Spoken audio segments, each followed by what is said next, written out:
This is the amazing book with an amazing title, Israeli Speculative Fiction, Beyond Israel.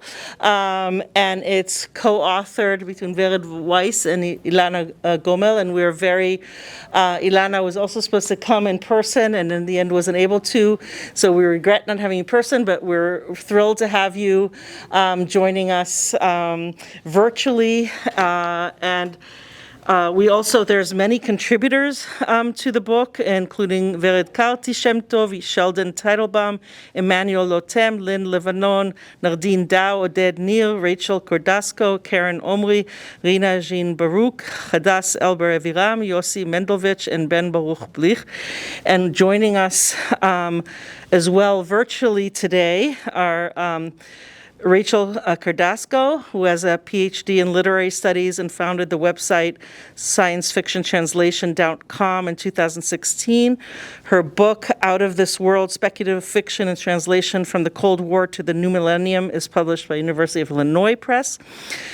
Nardine Dow, she was going to join us, but very sadly, because there's still rockets being fired into Israel, she's in a bomb shelter right now, and she wasn't able to join us.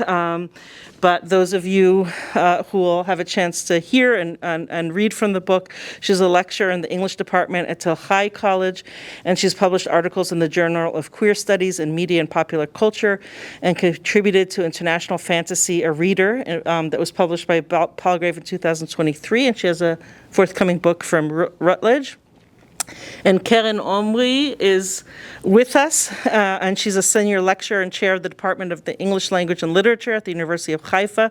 She's the co-editor of the Routledge Companion to Gender and Science Fiction that was published in 2023, and of Palgrave Science Fiction, a new canon book series in 2021 to 2023. And she's the former president of the Science Fiction, what is RA? SFRA? Research Association. Research Association, sorry, and the Science Fiction Literary Division. And I'll give it to you to make a plug for the conference being hosted at MSU soon. I'll just say a little blurb about the book, and also introduce, obviously, Vered Weiss, who's an assistant professor in the Center for Integrative Arts and Humanities and a core faculty of the Elaine and Michael Elaine Sterling Institute for Jewish Studies in Modern Israel at MSU, who's an amazing teacher, and she is modest and didn't want me to list all the publications, so I pulled teeth to get her to write down just one that a few years ago we also launched the book for, which was another co-authored and co-edited amazing book that unfortunately continues to be timely, Israeli Culture and Emergency Routine, Normalizing Stress. And there's too much of that, as we all know. And she wouldn't allow me to give more publications. But and then Elana Gomel is an associate professor at the Department of English and American Studies at Tel Aviv University, an award-winning fiction writer with numerous short stories, novellas, and novels. And we had the pleasure of hosting you, it feels like 3 years ago. I don't know when it was, but we're so glad to have you back, and we hope to have you back again. So thank you so much for everyone coming. And I don't know if you want to say a little more about the conference. Yeah, so first of all, thank you all for coming to the event tonight. Thank you very much. I would like to thank Yael and the Sterling Institute for their continued support. Not only did they make this event possible, but the Sterling Institute made it possible for us to translate one of the chapters in the book. So thank you, everyone. We, Michigan State University, will be hosting the 2026 annual Science Fiction Research Association conference here at Michigan State University.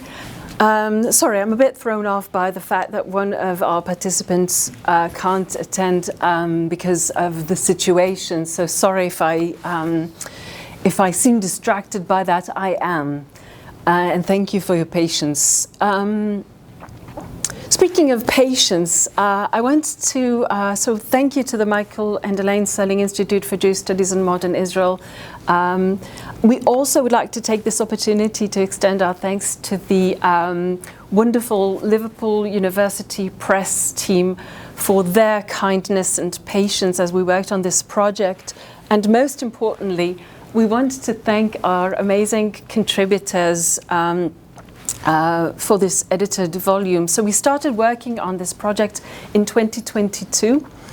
And then the October 7th, 2023 attack and ensuing war meant that some of our contributors had to work under extremely challenging conditions. And we are so grateful for everyone's persistence and patience and perseverance. And sadly, one of our contributors can't join us because she is, again, because of the situation, cannot join us. And it is now midnight in Israel. And I wanted to thank our guests who are able to join us at this late hour. Unfortunately, there is still the possibility that there will be sirens and some of our guests will have to run for shelter. We so hope that that will not happen.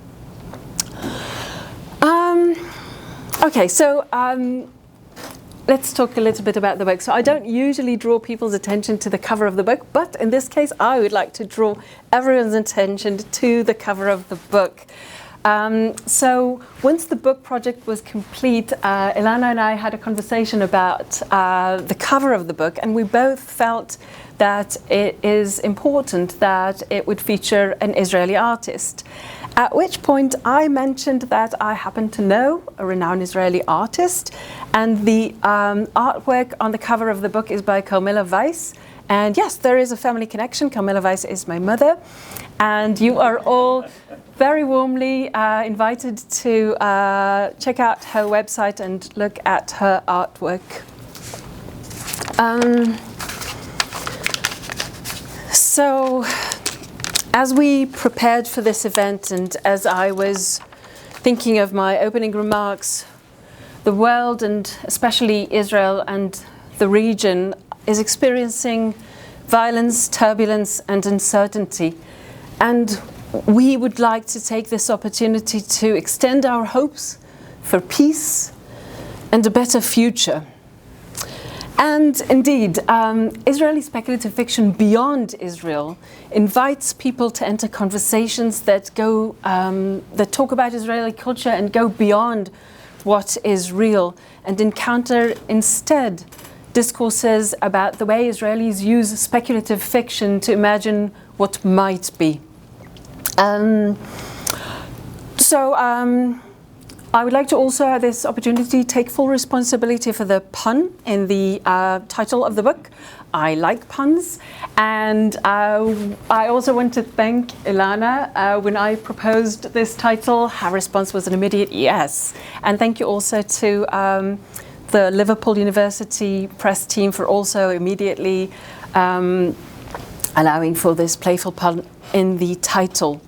So the origins of Israeli speculative fiction beyond Israel can be traced to a chapter that I contributed to the International Fantasy Reader, edited by Elana Gomel and Daniel Gurevich, published in 2023 by Palgrave Macmillan.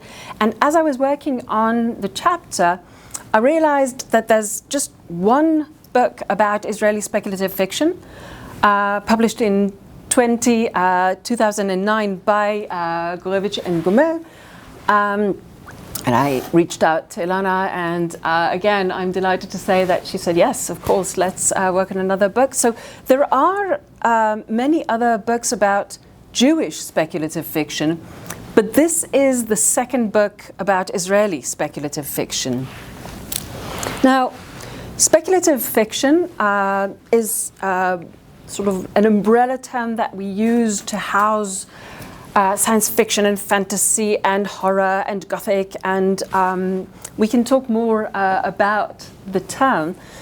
But I will say that speculative fiction is arguably the most appropriate genre for explorations of Israeli cultures, not only because the foundation of Israel is associated with Theodor Herzl's utopian novel published in 1902 titled Alt Neuland, but because it seems that Israel's extraordinary scientific progress, as well as the twists and turns of its history, fit more fantasy than realism.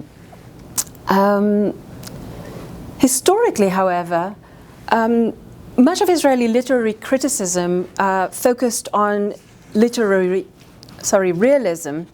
And in a way, there was a sense that the establishment of Israel as a nation state was so fantastical that some realism was required before further speculation would be appropriate. Now, while historically much of Israeli literary criticism focused on literary realism, I am delighted to note that this year's recipient of the Sapir Prize, so the Sapir Prize is the most prestigious prize for literature in Israel, kind of like the equivalent of the Booker. This year's recipient of the Sapir Prize is a speculative fiction novel. So, titled Shchol v'Kishalon v'Zombim by Amir Kharash, translated as Breakdown and Bereavement and Zombies, the book is obviously a reference to Pride and Prejudice and zombies. And the fact that this book won the Sapir Prize suggests that speculative fiction is recognized as a significant component of Israeli culture. So Breakdown and Bereavement and Zombies is an example of how Israeli speculative fiction is in conversation with world literature, with world speculative fiction. And Israeli speculative fiction beyond Israel outlines some of the main elements that locate Israeli speculative fiction in relation to world speculative fiction on the one hand, as well as features that render it unique on the other hand. And moreover, the book exposes the diversity of Israeli speculative fiction production. Now, before inviting our guests to discuss their chapters, I would like to very briefly outline the chapters of contributors who are not joining us here today. And as I say this, I realize that I will also briefly outline Nardine's chapter, which I don't have in my notes, but we will talk about it briefly. So the first, I'm going to go chapter by chapter and do it very, very briefly. So the first chapter, titled Limbotopia, The New Present and the Literary Imagination, is by Elana Gomel and Vered Karti-Shemtov. And since Professor Gomel is here with us, she will be happy to discuss her chapter shortly.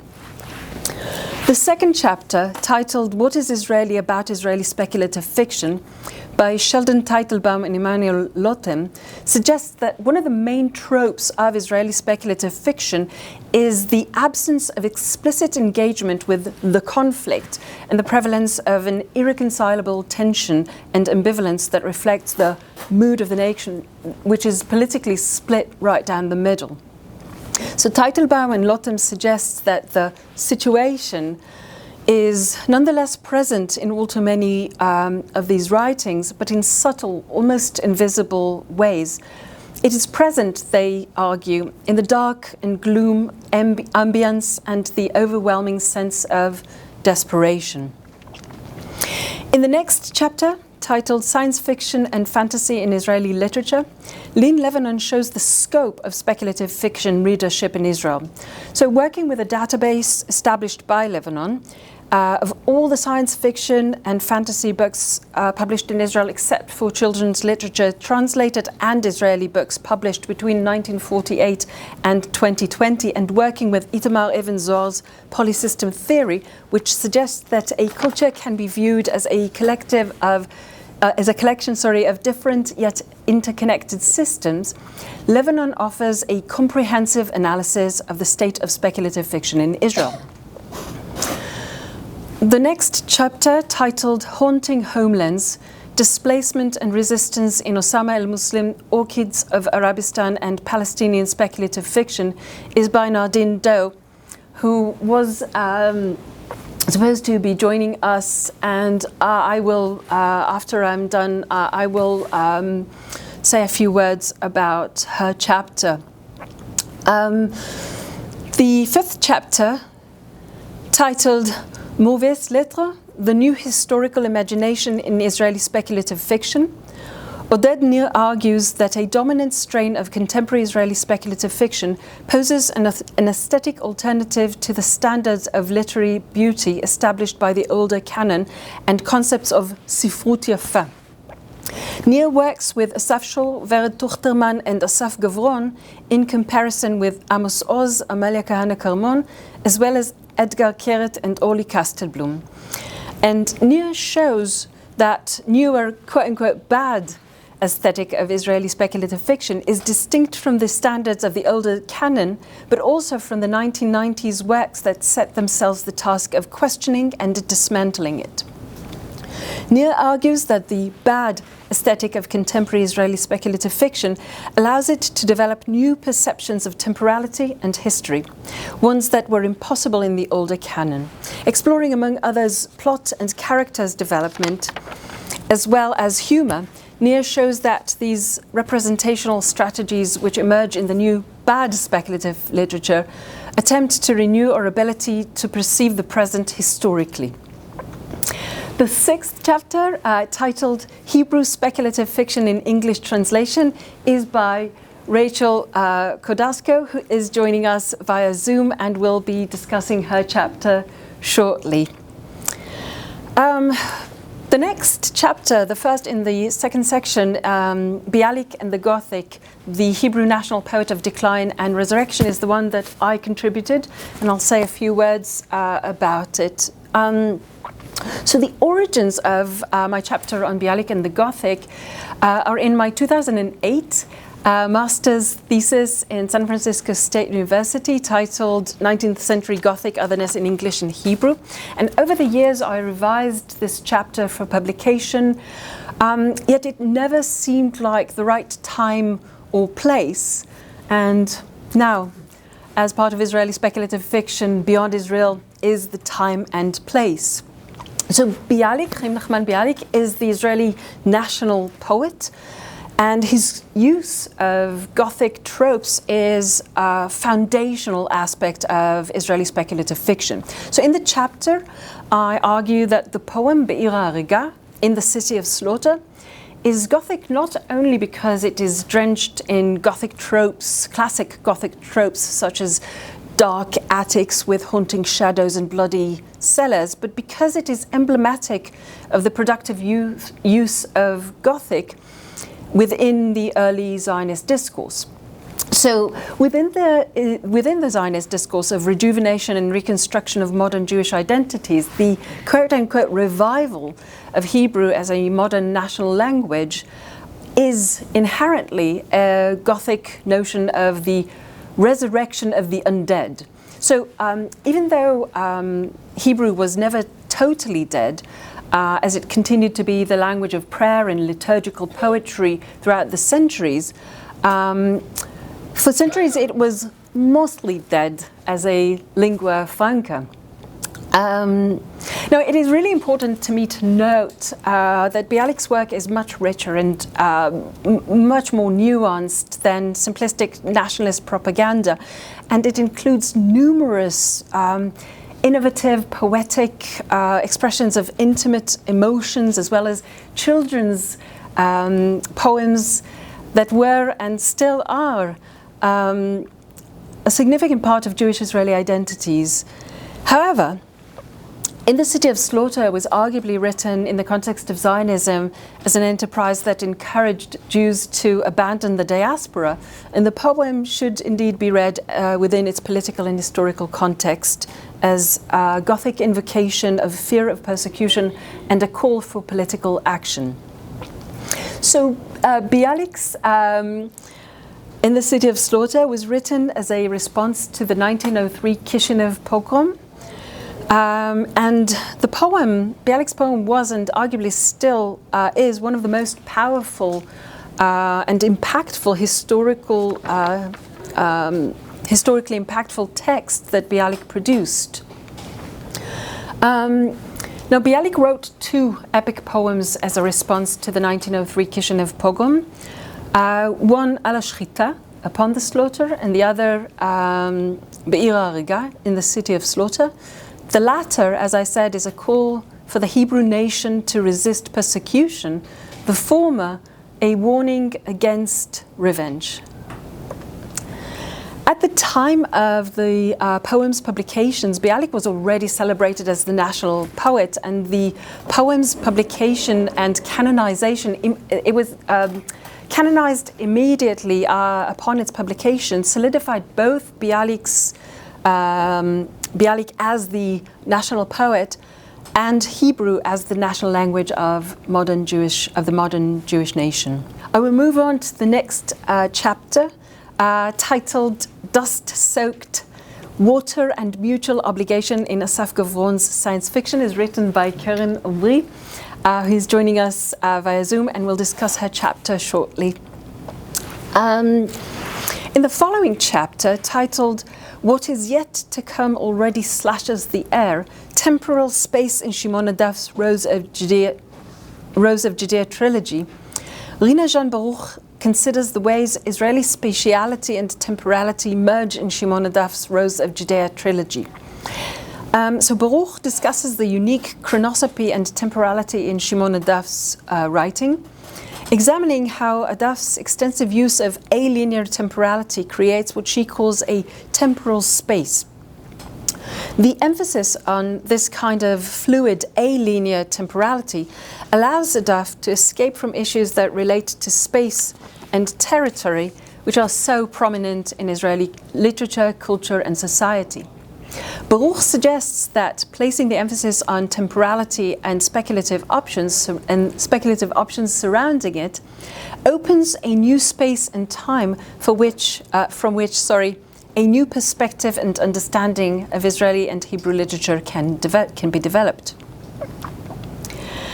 In the next chapter, titled Reaching into the Clear Blue of the Mediterranean Sea, Lavie Tidhar's Israeli Speculative Fictions, Hadass Elbar Aviram argues that Tidhar's Israeli speculative fictions challenge the consensus reality of the Israeli establishment and open new avenues for exploring notions of home in the contested land of Israel/Palestine that move beyond the binary oppositions of the Israeli-Palestinian conflict. Focusing on the novel Central Station, Elbar Aviram suggests that the Central Station universe is no utopia, but it constitutes a better future for Israel and Palestine alike. The penultimate chapter by Yossi Mendelovich, titled The Redemption Compulsion, Utopian Messianism and Trauma in the Dystopian Novel The Third, examines Ishai Sarid's dystopian novel The Third, published in 2015, as an amalgamation of two literary forms, the dystopian genre on the one hand and the narration form of testimony and witnessing on the other. Mendelovich argues that the dystopian tension lies not in the surface of the novel, but rather in the meta-historical question, not whether we go back to the days of the temple, but why do we go back to the days of the temple? Mendelovich argues that the dystopian horizon of testimony is not directed forward but backward to the dangers inherent in our most basic narrative perceptions. The film of testimony allows an examination of the dystopia as a traumatic dystopia, warning of how the past returns as a repetition compulsion of the traumatic lacuna that we must face. The final chapter offers an overview of Israeli comics and the ways in which the genre reflects ideas about Israeli identities. Titled A Mischievous Child, a War Hero and a Friendly Spy, the ideological transfiguration of the Saba in Hebrew comics from 1935 to 1974, Ben Baruch Blich explores some of the landmarks of Israeli comics from Uri Muri of the 1930s to the 1970s works. Blich concludes that comics is a sensitive medium that reflects the zeitgeist of the culture, the politics, the historical events, as well as the most intimate feelings of the artist. Okay, I would like now to invite our guests to discuss their chapters. So let me say again how thankful I am to be here with you, even if it's only on Zoom, and how sorry I am that I couldn't attend in person, but life happens. So thank you to the wonders of technology, which allows me to be here and to talk to you in real time. And apologies again. I was here like 3 years ago, I believe, and it was a wonderful experience. And I'm really sorry that cannot be repeated. However, and let me also thank Vered for not just for inviting me, but for being such a wonderful co-editor and co-author. And it was an amazing project, and it would have never been done without her. So thank you again. So let me, without much ado, let me talk a little bit about the chapter, which is a version of the article that Vered Shamtov from Stanford University and myself, we wrote and published in 2018. And when we were talking about, reprinting this article in our volume, at first I thought, this is no longer relevant because things have happened. And one of the things that happened was October 7th and the war that is still going on. And I felt that the article was sort of out of date. Then I reread it and I realized it's just the opposite. It has never been more contemporary and more relevant than it is today. So let me explain a little bit what the article is about. And I actually want to start with a quote, which is not in the article. It's a quote from a recent book by a Korean philosopher called Byung-Chul Han, and the book is called The Crisis of Narration. And the book says, it's a quote, "Memory is a narrative practice that connects events in novel combination and creates a network of relations. De-narrativized memories resemble junk shops, great dumps of images of all kinds and origins, used and shop-soiled symbols piled up in any old now."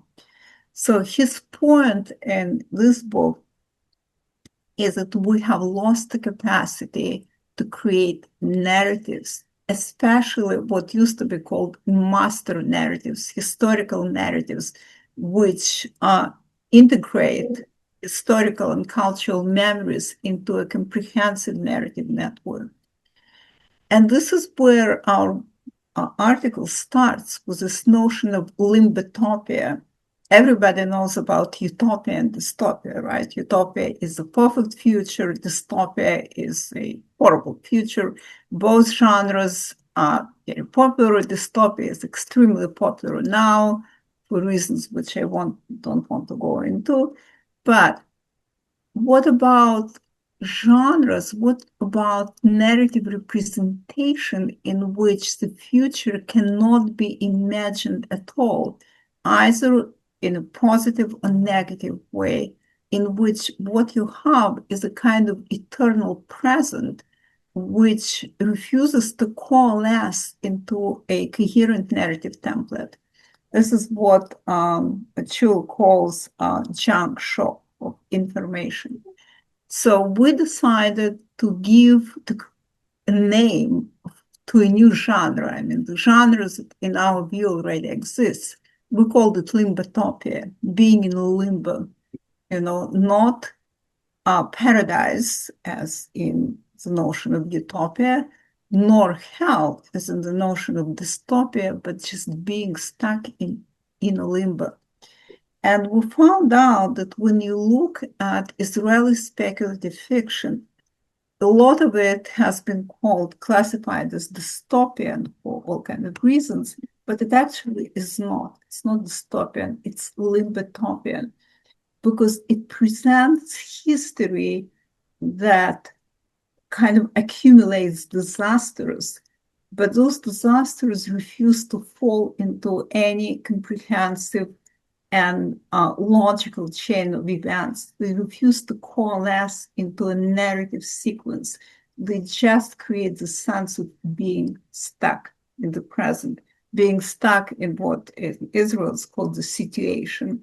So we looked at several different texts, particularly at Edgar Carrett's Pizzeria Kamikaze, which is a very interesting comics, and it was later made into a movie, and it's also based on Edgar Carrett's novella. But what happens in Pizzeria Kamikaze, for those of you who haven't read the comic book, is that the protagonists commit suicide and they are in an afterlife, but nothing changes. They still work in the same pizzeria and they still have to, their life still sucks and it's still boring and just goes on and on and on. And they can't escape even by killing themselves because they're already dead. And it seemed to us, and this is not the only example of limbotopia in Israeli culture, we have found many more, but it seemed to me such a symbolic narrative in terms of not just Israeli literature, not just Israeli speculative fiction, but a kind of Israeli cultural and narrative imagination, because I firmly believe that speculative fiction is a mirror of a culture. It's the best mirror we have. And when speculative fiction is enabled to create a comprehensive narrative of the future different from the present, and I'm now not talking about this future being better or worse. I don't care if it's utopia and dystopia. Actually, utopia and dystopia is the same genre. But regardless, it's both utopia and dystopia create the future which is different from the present and which in some way gives narrative coherence to history, to what is happening today. But Israeli speculative fiction cannot do it. So instead, it creates narratives of limbotopia, inscribing what I called in a different context, zombie time. And it's really interesting that this novel, which got a Spear Prize, which I unfortunately haven't read yet, it does involve zombies. Because zombie time is very different from utopian or dystopian time. Zombie time is a time of limbotopia. Think about what zombies do. They eat the living and it just goes on and on and on. There is no such thing as a zombie dystopia because it doesn't end. It just goes on and on and on, repeating the same thing over and over again, only worse. And this zombie time is a reflection of what Frederick Jameson, long time ago, called our inability to imagine the future. He diagnosed this condition as early as the 1980s when he pointed out that more and more science fiction refused to engage with the future, which is really radically different from the present. And what it did instead was just projection or allegorizing or extrapolation, but not anything genuinely new.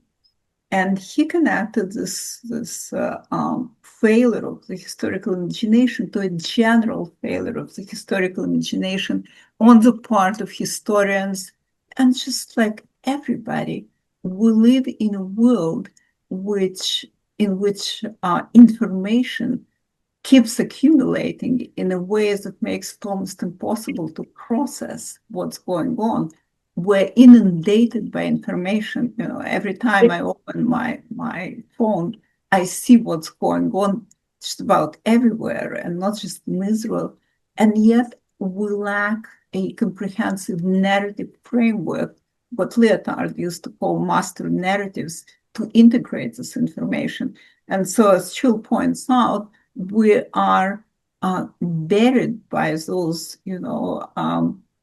bits and pieces of information, and the more they accumulate, they make it impossible for us to understand temporality, to understand like how history moves. We live in this eternal present, in the limbo. Like the protagonist of Pizzeria Kamikaze, that's the punishment, I guess, for committing suicide. They're going nowhere.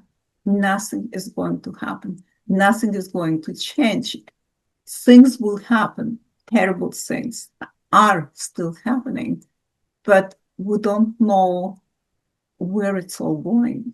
It's simply going nowhere. It's going in circles. It's going in repetition. So repetition, instead of narrative, becomes a dominant mode of apprehending time. And again, this is particularly prevalent in Hebrew literature because of the situation, but not only. And actually, our argument in Limbitopia, and this is why I think that this essay is very much relevant, is that it happens elsewhere. It doesn't only happen in Hebrew literature. It happens in Russian literature. It happens in American literature. It's one reason why zombies are so popular and becoming more and more popular. We have lost our ability to imagine the future. We have lost our ability to create master narratives of history. We're even losing our ability to create narratives of ourselves, of our own identity. We live in this ruins of memory. It's not ruins of forgetting. We don't forget things. And if we do, like Google will remember them for us. But memories without the possibility of a storytelling, of integrating those memories into a storytelling, into a story framework, are completely useless. They're wisdom useless. They're detrimental. So in this sense, Israeli science fiction, speculative fiction, is not an exception. It's a rule. Israel shows us where speculative fiction is going across the world, because this crisis of the historical imagination is a global phenomenon. And I really felt that it's really important to show that Israeli speculative fiction is not insulated from what is going on in speculative fiction everywhere else. I'm sure Rachel can talk more about it, but also it's not insulated. Israel is not, an exception. It's a rule. What is happening in Israeli culture is also happening elsewhere and will happen elsewhere for reasons which, are too complicated to go into now. But we are living in zombie times, all of us, whether we are in Israel or in California, as I am now, or in Michigan. We are in Limbitopia. We're still in Pizzeria Kamikaze, and I would be really happy to hear, suggestions of how we can escape, because it's really not fun. I like zombie narratives, but I'm done with them. I want to escape. I want to be out of Pizzeria Kamikaze. So this is my chapter. I was actually wondering, since Nadine isn't able to join us, I will just, before we move on, I'm just going to read sort of the abstract of her chapter, Haunting Homelands, Displacement and Resistance in Palestinian Speculative Fiction, and Osama al-Muslim's Orchids of Arabistan by Nadine Doe. I'm just going to read sort of the first paragraph, which tells us a little bit about her chapter. Doe argues speculative fiction has become increasingly dominant in literary and cultural landscapes worldwide. This goes hand in hand with what Elana just said.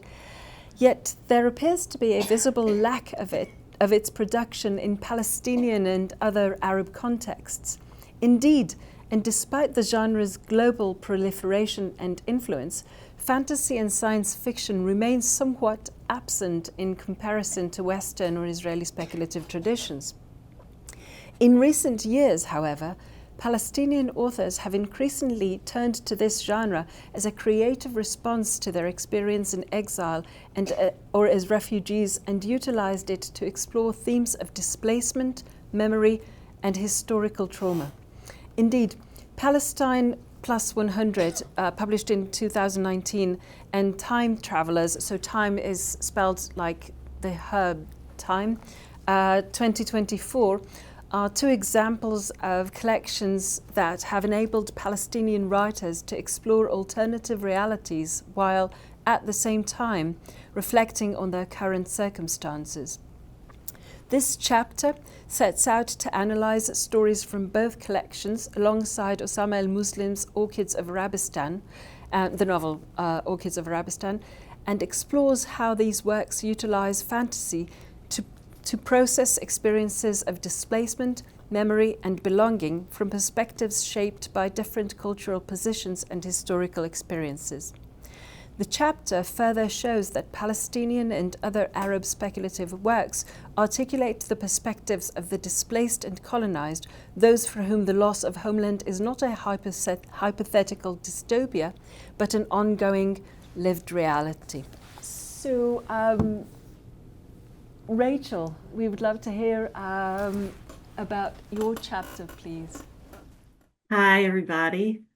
I want to thank Elana and Vered for inviting me to contribute to this wonderful book, and thank everybody for coming. In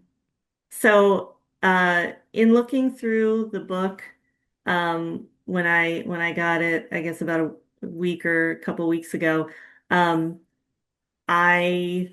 I didn't know what else was going, what the other essays were going to look like, but I noticed that there's um, a really good kind of connection between my chapter, which focuses on the bridge from Hebrew into English, and Lynn Lebanon's chapter on what's existing in Israel in Hebrew. So I thought that kind of gave like a really good kind of overview uh, of the scene.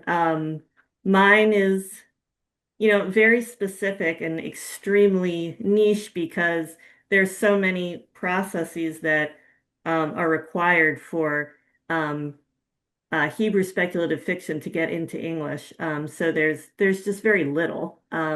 But because I study speculative fiction in translation from as many languages as I can, it's interesting to compare what we get from Israel to what we get from other countries. And given how little we get, we still get like a good amount from Hebrew, um, which is surprising given how few translations we actually get from any language at all in American literature. Um, like I said, my chapter focuses specifically on what we have in English that has been translated from Hebrew, covering speculative fiction. And as far as I've been able to tell, the very first book that we got was in 1984, and it was um, Amos Keenan's The Road to Ein Harod. And that was the first, and that I mean, I would consider that recent, 1984. Um, and since I wrote this essay in 2022, when I talk about numbers, the numbers are only going to reflect that. So I haven't updated my talk I kind of just want to focus on what the chapter has. So not much has changed since 2022, so there's not going to be a big shift or anything. But like I said, it's very Hebrew SF in translation, which I call SFT, is very small in terms of numbers because, like I say, translations in general account for only single-digit % of books that are published in English each year from any language at all, and that is across genres. So very little. And so Hebrew translations into English are pretty rare. Uh, but since Keenan's Road to Ein Harod, uh, in English, readers have still gotten 25 long form texts, by which I mean novels, anthologies, and collections, from 15 unique authors. So we've gotten supernatural thrillers, urban fantasies, alternate histories, and dystopian nightmares. So that's a really good range, but it's also kind of scattered. It means that we don't get a really good understanding of what's being written a lot, in Israel, like what are they focusing on? Is there more science fiction? Is there more like we don't know. We just know what we have. And there's a big spread. Um, the average is about one novel collection or anthology of Hebrew SFT per year.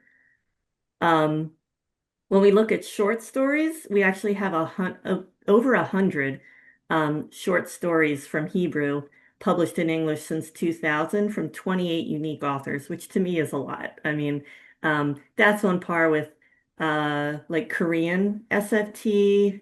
It's a lot more than we've gotten from like Dutch or Danish. And or Hungarian or anything like that. So Israel is really representing pretty well. Uh, the two most translated Hebrew language authors are Edgar Keret and Shimon Adaf, which probably won't come as a surprise. Um, and they both write fiction that's permeated by the magical and the fantastical. This is to what Elana was talking about. This is very similar to what we're getting from a lot of other countries, especially from Spanish-speaking countries. Although theirs are a little, I mean, from Spanish, we're getting a lot of dark magical realism.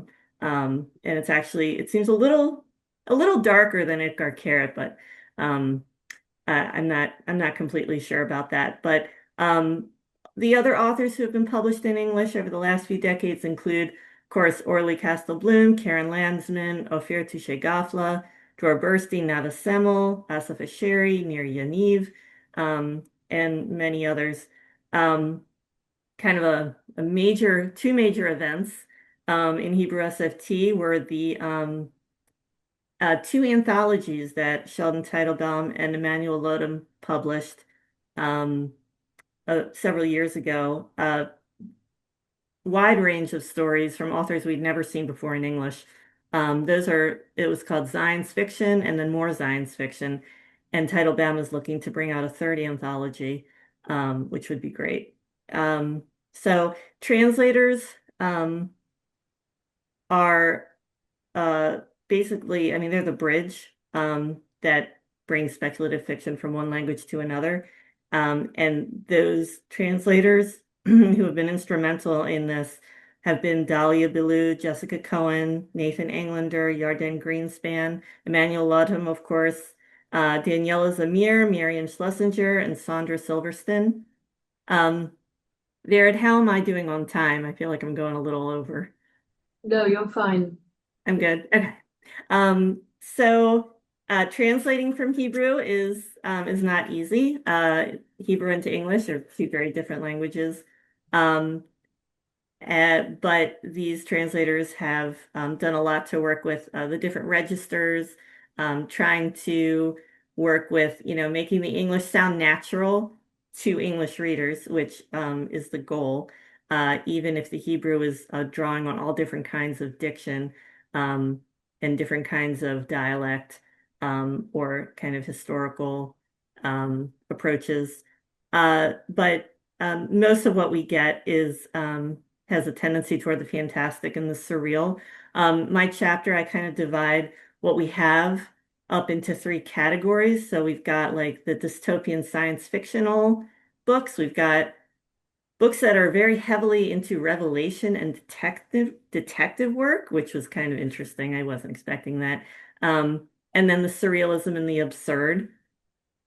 And the science fiction that we've gotten has been kind of scattered again. We've got some Nir Yaniv. We have the post-apocalyptic Sex War One by Hillel Damron, and The Third Temple by Ishai Sarid, which came out a few years ago and was mystifying to me when I read it, so I might need to read it again.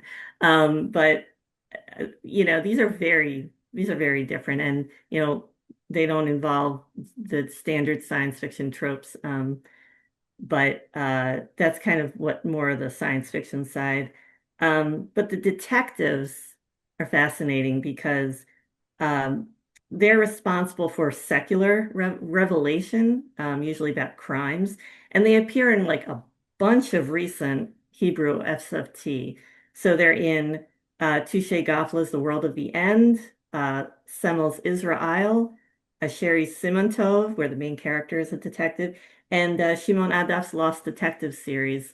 Um, so there's something about they're trying to understand something, piece together something, and uh, this kind of search for reality or kind of search in reality for um, truth seems to be what we're getting. And that's interesting because I'm wondering why, why that is that we're getting those specifically in English, because every single book that comes into English is a choice.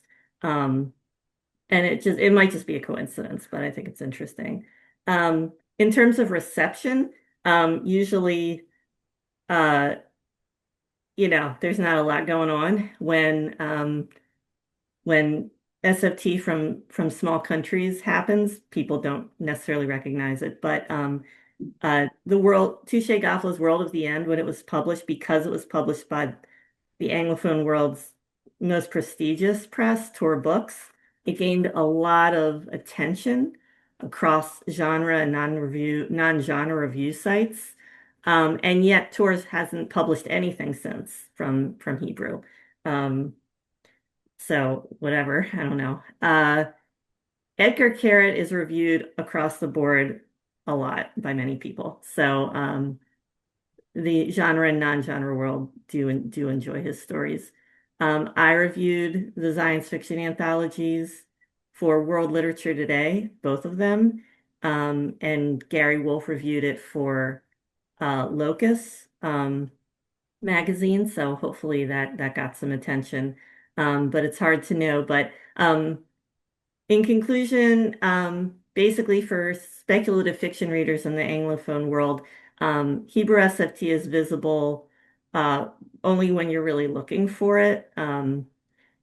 But like the SFT from languages like Danish, Dutch, Swedish, Korean, Norwegian, it does continue to appear in English and it finds readers and reviewers. So Hebrew SFT is securing its place, even no matter how small, in the SF scene in America. And I expect it to continue to. So thank you. Thank you so much. So good evening, good afternoon, I suppose. You'll have to forgive me in advance. It's 1 a.m. and these are not hours that I'm used to being up. So I hope you're patient with me. I'm really excited to be here. I'm really excited to be part of this project. I think it's a very timely project for reasons, some of which I wish didn't exist. But this idea that a group of scholars that get together to think about new ways of being in this region, I think is super valuable and very important and really couldn't be more pressing than it is now. And the fact that my co-contributor isn't able to come here and attend, I think, there's nothing like zombie time than, sitting in a bomb shelter waiting for your phone to tell you can leave. So shout out to Nardine and for why we need this volume. And I don't think that anyone could have imagined how urgent these questions would be when this all began. So I want to thank Vered and Elana for doing this, so well and for being very supportive and very patient with me. So I thought what I would do is give you a little bit of a kind of a narrative or an autobiography of the writing of this chapter, and then just a little kind of glimpse of what the chapter is about in more detail, but not too much detail. I don't feel like this is the right format for that. But the chapter, as Vered said, is called Dust Soaked, Water and Mutual Obligation in Israeli Science Fiction. This is probably my favorite title of anything I've ever written. Dust Soaked, I don't know where I plucked this out from, but I like the poetry of the kind of oxymoronic but very, very material experience of the dust soak. And it seems really somehow relevant to life in this place. And maybe we can unpack that a little in the Q&A if you're interested. I feel like it allows us to reframe much of the reality here within the discourse of climate fiction, which then lets us look back at all the things that are so hard to look at. So the questions about impending doom and the inevitability of the apocalypse, are we living in the aftermath of the apocalypse? The questions of human agency, individual capacity to act and to enact change.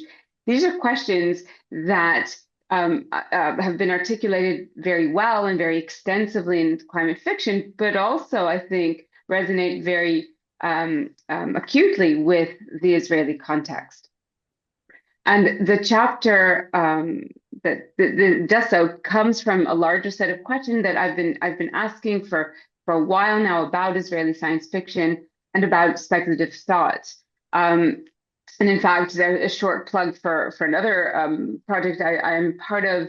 It's a special issue that's co-edited by a fellow contributor, Oded Neal, together with a colleague of mine from Haifa, Maurice Ablini, and Hoda Al-Shakli. And it's about North African and Middle Eastern futurity. So in that volume, I take a similar set of questions, climate fiction and speculative fiction.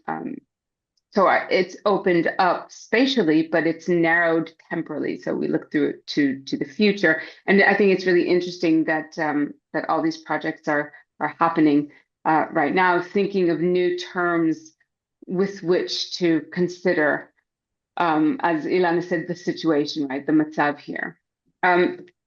It might also be interesting to note that I was never an Israeli studies scholar. I'm not sure I am now, probably more than I ever was before, but I'm an Americanist by training and by trade. And I say this because I think it's, despite what, again, I keep coming back to Elana's talk, but this point about, what happens in Israel happens elsewhere, and there's this kind of global impulse that science fiction really, it's invested in. But I also think it's important to remember the act of disciplinary translation or transplantation when we apply critical frameworks that emerge in the United States to other realms. I don't think this is necessarily a problem, but I want to recognize it and name it and acknowledge it. And again, if we want, we can think more about that in the Q&A, right? How the specificities of this region versus the kind of the aspirations to globalism in our critical work. And I've been working on science fiction for a few years now, quite a few years now. But for all kinds of different reasons, despite this history as an Americanist and so on, circumstances, life, but certainly in the past 3 years with everything that's going on, the question of what does it mean to be a scholar in Israel has become a really important question. What does it mean to me? What does it mean to be an Israeli scholar outside of Israel? These questions have taken on an urgency. They're always sort of in the back of my mind, but since October 7th, 2023, they've become really important for me to grapple with personally, politically, ideologically, and professionally. Questions of accountability, of complicity, responsibility, morality. What does it mean to imagine a future considering the violence going on in our everyday lives here, violence that we experience, violence that is enacted, violence that is simply tolerated? What are the stakes, right? What's at stake in searching for answers, making ethical decisions about right and wrong? Now, I don't have answers to any of these questions. I have lots of opinions, and that's not satisfying. It's not adequate, and it's very uncomfortable. But this article is one way, it's part of the way in which I start to look at these questions and engage with them, looking away in order to look towards. Now, within this existential crisis and my conviction that science fiction matters, I also want to remember what it is that I do, right? I have little patience for the kind of paper that I just started with, right? I'm a literary scholar, okay? I'm not going to bring about peace, to the Middle East, probably. Not here, not today, not with this article. I'm not a philosopher, a sociologist, or an historian. I work on literature. Right? Fiction is my business. And I say this with humility, but also in order to celebrate the unique power of literature, and specifically science fiction, that requires us to think beyond the limitations that we are taught to believe bind us. So, in this chapter, what I've done, I turned to two novels written by one author, Asaf Gabon, an Israeli writer who writes in and about the contemporary moment. Not always, but often deflecting to a kind of futural version of Israel. Now, because, as I've said, I don't think this format is very conducive to elaborate close readings or theoretical meditations, and for that, I invite you to read the chapters. I do nevertheless want to gesture towards the analytical arc of this chapter. So my claim in the chapter is as follows. Gavon's two novels, Hydromania from 2008 and Hamelet from 2023, these are two novels which are absolutely infused with water, even if not always explicitly so. Now, reading for water has been a way for me to think about reality in Israel, history in general, and the battle for narrative, the battle for resources, right? This ongoing discourse of scarcity in the area. Who owns the water? Who owns the land? Who gets to live here? Who regulates access to these resources and who pays the price? What is the long-term legacy, right? What is the impact of these battles? Again, all of this can resonate with either climate fiction-y kind of questions or with what's going on in Israel.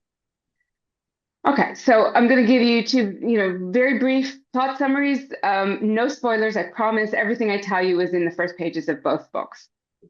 Hydromania is a novel that plays out pretty much every worst-case scenario in modern Jewish-Israeli imagination before October 7th.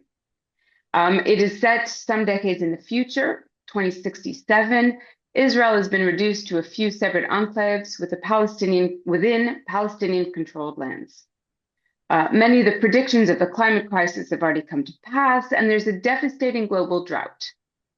In this future, it is the water corporations, in collaboration with new superpowers, mainly China and Japan, who control the region. And the novel is set up as an elaborate murder mystery. Rachel hears the detectives, right? And that comes back again and again. It's a murder mystery after an underground water engineer who's disappeared. And Maya, his pregnant wife, the protagonist, has to find a way to survive. The second novel, it's more of a novella. It's a very short novella, part of a series of 4 books. And I'm not going to talk at all about them, but part of a project called Post-Cap, as in post-capitalism. 4 different writers get together, imagine a future that they build the same world, and each of the writers wrote a different novella, about different scenarios in that world. Gavon's novella, Hamlet, it is an adaptation to Shakespeare's play. It's a really interesting and odd conversation with Shakespeare. It takes place in a post-climate apocalyptic world in the year 2066. The title Hamelet translates simply to the cement, and it alludes to a discovery within the novel of a kind of wonder cement. But why is it wondrous? Because it does not require the use of water in its production. This reconfigures the world economy entirely. So here I'm going kind of back to our world for a moment. As you will remember, cement today mixed with sand and gravel makes concrete, and it is one of the planet's most used resources, second only to water, and second partly because it needs water for its production. Moreover, the worldwide production of cement is responsible for about 8% of the detrimental global CO2 emissions. Okay. So coming back to the novella, with Gavon's Wonder Cement, we see him effectively circumventing the entire problem of water availability, right? We just don't need as much water. And so the entire basis of the local society, the regional society, and the global society is no longer based on this battle for resources, the scarcity of water that we see, for instance, in Hydromania. Instead, we have this kind of post-capitalist plenty, and it reconfigures human agency, community, and nationhood. So in both of these novellas, water becomes key. Now, what Gavon does is he, throughout his writing, and certainly in these texts, he's challenging and transforming the relationship of a society to water. And through this, he proposes new models in which communities can survive. Now, traditionally, we might say land can be seen as a kind of symbol of stability, right? Land is groundedness, it is progress. Think of the narratives of moving west across the United States, conquering frontiers. The very premise of the colonial paradigm is seizing of more and more lands, right? Water then can be seen to be as a kind of metonymy of sustenance and of survival. And it becomes the crux, the very heart of any viable futurity. What we start to see emerging in all of this, and these are just two examples that I look at, but the discussion of water is inextricable from the narratives of nation building, from the mechanisms of mutual obligation, and that's a kind of a term that comes from a scholar called Elizabeth Pavanelli that I'm not going to get into now, but we can, again, open it up later. But it's a basis of a new way of interacting. And so reading for water radically repositions our attention. It acknowledges an ongoing stream of constancy, but also potentially a force of disruption, fruitful disruption within any of the narratives. And the novels which are either explicitly or implicitly invested in water, within them, this disruption, it does more than just trouble, upset, and destabilize. And I bring you back to the discomfort of not having any of the answers, right? The kind of moving away from the certainties of right and wrong and so on that I live in. What reading for water does, it thickens and materializes our connections, one with the other across time, across space, subjectivity, politics, opinions, resources, and imbalances, and gives us a kind of new unstable ground, but through which we can together kind of seek some kind of new way forward. Thank you. Before I open up for questions, I kind of want to follow up on this discussion of water and just plug again the Science Fiction Research Association conference that we will be hosting here in June 18th until the 21st of, did I get the dates right? 17th until the 21st of June here at Michigan State University. And the theme of the annual Science Fiction Research Association conference is water. So the title of the conference, Into the Slipstream, everything to do with water, inspired by our Michigan lakes and waters, but also looking at the way ideas flow. And we are very excited to be hosting the Science Fiction Research Association annual conference here in Michigan State University. We, Karen and I and Hadass, will actually be presenting on a panel. We're very excited, hoping to see everyone there. Okay, that's the end of the plug, and we can talk more about it later. But for now, I would like to invite you all to ask questions. I understand that we have a microphone. Thank you so much for opening up this world to me.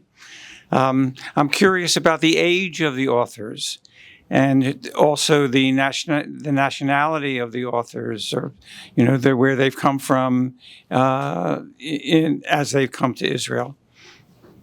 So do you mean our ages, or do you mean the authors that we write about? The authors, yes. The fiction writers. Yes. So I think Edgar Keret, I think 1970s, and also Asaf Gavron, 1970s. I'm sorry, I'm sort of like trying to think of, we talked about quite a lot of authors, so I'm working backwards, right? So Asaf Gavron, Edgar Keret, Kastelblum, I think, is a bit, I don't. I think she should be in her 70s, right? Right. So I think 1960s, but I don't want to. I don't have the exact dates, and but I think most of them are around 60s and 1960s, 1970s. So they're in their 50s and 60s. Am I? Or even younger. I would probably guess. A few in their 60s and more, leaning towards the younger. I'm wondering why you're asking? Why you're yeah. I'm curious about the vision of older writers versus younger writers. And as people look at the dystopian world or dystopian literature, are they a younger generation who are reflecting this vision or not? So Amos Kenan, The Way to En Harod, that was published in 1984. Right? Am I right? Yeah. So that's an arguably older generation. Shimon Adaf is arguably younger. He's, I'm going to say, in his 40s, 50s, I don't, something like that. So there's I think a wide range of ages, but I think it's an interesting question, right? I don't think that we can say that that we can simply say that older generations write dystopias or younger generations. What do you think? From what I've seen just in looking across from like 1960 to now, I can just say that before the 90s, there was a lot more kind of science fiction, a lot more like kind of imagining the future and things happening in the future. And as Elana was saying, in the past 30 years, there's been a lot more of like things have kind of stopped and turned inward. And this seems to be across the board in at least what we're getting in English from other countries, from younger writers. That's kind of a lot more fantasy, a lot more magical realism, a lot less science fiction, and future, imagining the future. Yeah. No, totally. And I would like to introduce like an additional complicating factor. I'm the only one, I guess, of all the participants. I wasn't born in Israel or in the US. I'm an immigrant from Ukraine, which in itself is now caught in a war. So like both countries I'm from, tells you something about my bad luck, I guess. But it also tells you something interesting about Israel as a kind of microcosm of global processes, but also having this unique identity because it's a meeting place of different historical streams and different histories and different identities. So one thing that wasn't mentioned here, in the 1990s, there was a huge wave of immigration to Israel from the former USSR, where I'm from, and more than 1 million people, and it created a completely different dynamics in Israeli science fiction because, post-Soviet Jews, we love science fiction. We grew up in science fiction. And there are even today writers in Israel who write science fiction in Russian. And there was a huge boom in publishing industry in Russian in the 1990s and early 2000s. And those people brought in not just the love for science fiction, but the conventions of Russian, Soviet, and post-Soviet science fictions, which are quite different in many ways from Anglo-American science fiction. One thing is greater interest in science fiction, but also in utopia and dystopia for obvious reasons, but also interest in a kind of magical realism, like Pizzeria Kamikazes, kind of thing, because after all, they were escapees from a failed utopia. The USSR was a utopia, of which turned into dystopia, and then it just collapsed. So all those things really complicate this whole issue. What is Israeli science fiction and fantasy? In addition, there is also an issue of language, which we didn't really talk about, but there are Israeli writers, including myself, who write in English or in Russian or in all kinds of, or in Arabic for that matter. Lavit Har, who is a very well-known Israeli speculative fiction writer, he writes in English and he lives in the UK. So is he an Israeli writer? Is he? What is he? Where is he? So just as a global field of science fiction is becoming more fragmented and more complex, in addition to the issue of linguistic translation, you have an issue of cultural translation, because an Israeli writer who writes in English still does not write quite the same kind of science fiction as an Anglo-American writer. So this is just even to complicate even more this whole issue. It's not just a question of difference among generations, it's also difference among different constituents of Israeli society and Israeli culture. Thank you for your discussion of your different chapters. I'm wondering if you're willing to speculate on something that sort of emerged from all three of the presentations on Zoom here. The connection between limbotopia, or this kind of imaginative and historical stasis, whether it's Jamesonian or other forms of randomness, or the way that lack of structures of knowledge create this informational sort of morass, and the problem of detective fiction that was being brought up, and maybe climate change. Do you know in this literature attempts where there are sort of postmodern failed detectives, sort of Paul Auster style things, or the sense of detection as a grinding way to use reasoning, basically sort of the way you were thinking about consciousness raising in that last talk about water and climate, as a modus operandi to address the problem of limbotopia? Absolutely excellent question, which really inspired me to add something to the article that I'm writing now. In my view, detective fiction is the most narrative form of narrative fiction, so to speak, because detective fiction is all about creating a coherent and rational narrative. Who done it, right? Why was it done? And what happens here, Paul Auster is a great example, but also in Borges, you have those, Absolutely, Borges, absolutely. Right. So it seems to me that on the one hand, there are those two conflicting narratives. And again, speculative fiction is just a mirror of the culture.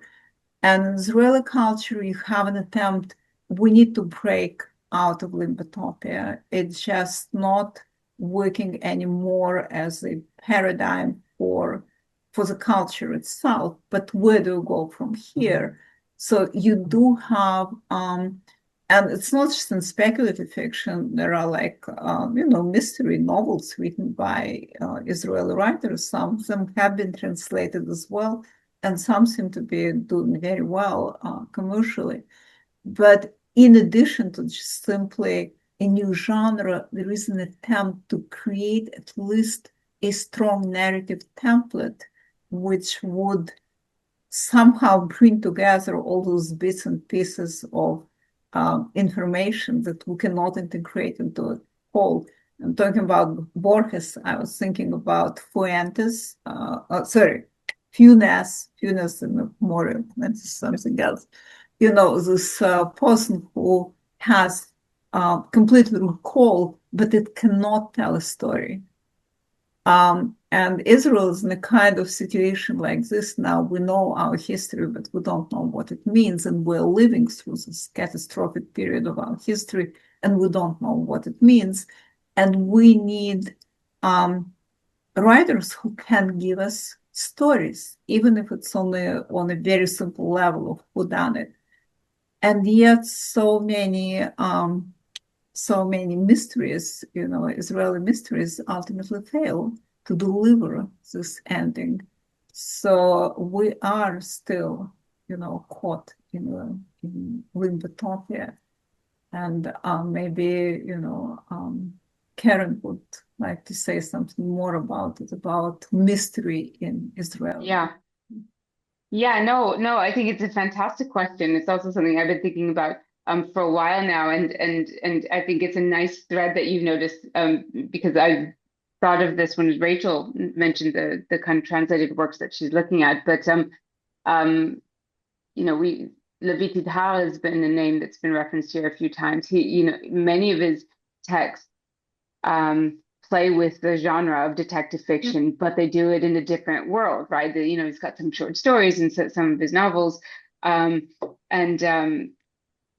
there's this. What's really interesting is that the kind of detective fiction that we're seeing within this speculative mode, I think this is intuition right now. It's not research, but it leans into the hard-boiled genre. So we don't have the classic kind of and the butler did it, and then everything is restored. No, we have this gritty, right, and it ends with another dame walking in, right? Here's another whiskey and another thing about to happen, and there's this unstatus, the lack of closure is what we get. But so many of these writers, again, I'm thinking Unholy Land, right? The Levi Tidhal's novel is about aspiring towards some kind of push out of this limbotopia, to use that term. And I think the fact that these writers are turning to this genre, right, is this cognitive mode. It's one step towards finding the language or the framework or the grounding or whatever metaphor works for us to move out of this constant present. And so maybe, we'll see what the next generation produces. Maybe we go back to Sherlock Holmes and it all goes back to green pastures. Absolutely. Like Tidhar's, I think his first novel is called The Summer, and it's a kind of noir in which the protagonist is searching for Osama bin Laden across those different timelines. But I think ultimately what is being sought is not a criminal or a solution to the mystery, is history itself. It's like pursuing. And the author, right? Isn't that a search for the author? Right, exactly. So we want that authority, that the person who will own that narrative. Yeah. Yes, it's pursuit of history, and history itself becomes not a criminal, but a fugitive, who needs to be apprehended. So yeah, and you're right that this Tidhar is a very good example, because most of his novels actually have noir elements, if not with mysteries. Well, what all of you are talking about also made me think about two of the books that are in English, The World of the End, or I'm sorry, The World of the End, and then the trilogy, The Lost Detective series. And both of them, the detectives are dead, or they're alive for a little while and then they're dead. And, in The World of the End, the detective who's dead is still detecting. It's like Carrot's comic where you're still doing the same thing you're doing. And so even after, and with Adolf, the detective, he dies about maybe 3/4 of the way, or like a quarter of the way through. And then people are left searching for him while he's detecting in a different dimension, from what I remember. So it seems like this kind of detective revelation type trope is a way for these writers to kind of think about what you know, like it doesn't stop with death or the afterlife, but it continues because I guess it's the eternal search for truth, no matter where you are, what you're doing. Absolutely. I coined this term in different article, ontological detective story, in which the mystery to be solved is not simply who done it, but it's world itself, spatial-temporal continuum of the book is a mystery and it has to be solved. And it's a very popular genre, and again, not just in Israel. So again, Israeli literature is like a microcosm of global trends. I want to pick up on this and move away a little bit from the detective fiction, but this notion of the kind of the postmodern or the avant-garde or the text that defies meaning in any straightforward or comforting way. And think gesture towards Nardine, who isn't here. And I know some of the texts that she works on, and it's really interesting. So Palestine Plus 100 or 100 Plus is a collection of short stories written by Arab Israelis, Palestinian, and diasporic Arab-speaking writers. And it's really interesting to see how many stories in that collection. Well, some of them are detective-y, but not too many. But they often spiral out of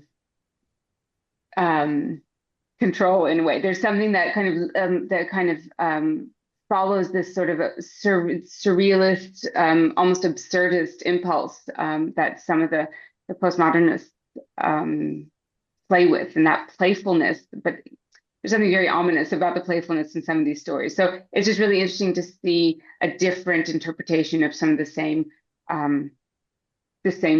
questions in the Palestinian stories. So I just wanted to bring Nardine back to our conversation. Thank you for doing that. First of all, I want to thank our guests, and I want to thank our contributors who are not here. I want to thank everyone for attending. I have just a very brief sort of concluding remark.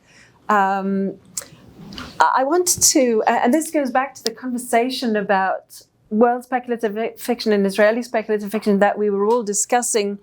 I want to draw everyone's attention to the fact that we're now seeing an important moment in Israeli and world culture as Israeli culture acknowledges the significance of speculative fiction, right? We talked about the fact that the Sapir Prize was awarded to a speculative fiction novel. And here in the US, we just saw films like Sinners and Frankenstein and Weapons acknowledged as part of mainstream entertainment. And this might beckon some questions regarding the role of monsters in speculative fiction as representations of our deepest fears and desperations. And I would like to invite us all to heed their call and listen to the artists who are inviting us to look through that mirror that Elana mentioned. Thank you all so very much. Thank you to our guests so much. Thank you, everyone. We look forward to continuing conversations and and hopefully sending a message of a better future to everyone. Thank you all very much.